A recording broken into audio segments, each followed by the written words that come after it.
Pamokos tema – geometriniai kūnai.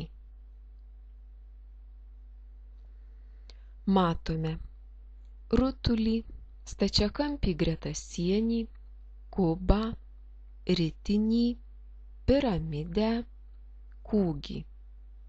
Tai yra geometriniai kūnai.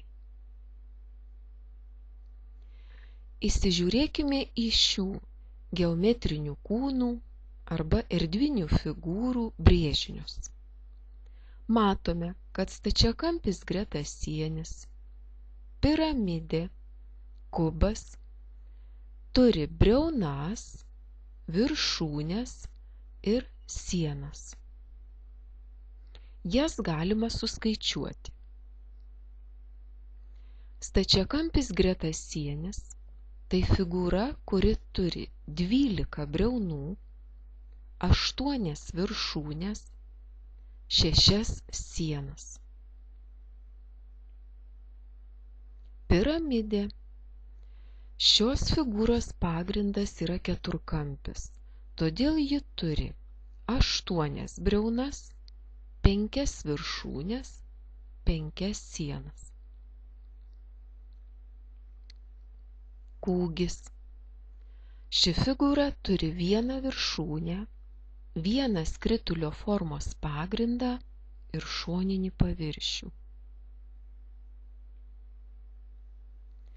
Ritinys. Tai figūra, kuri turi 2 skritulio formos pagrindus ir šoninį paviršių. Rutulys.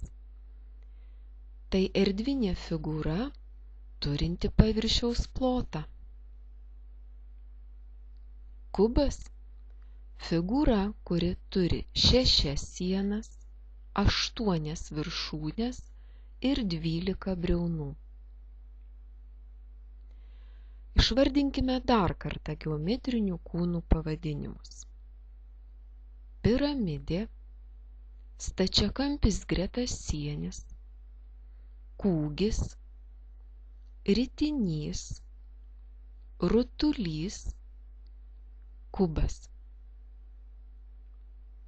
Sėkmės mokantis. Įgarsino mokytoja Lina Jasienė.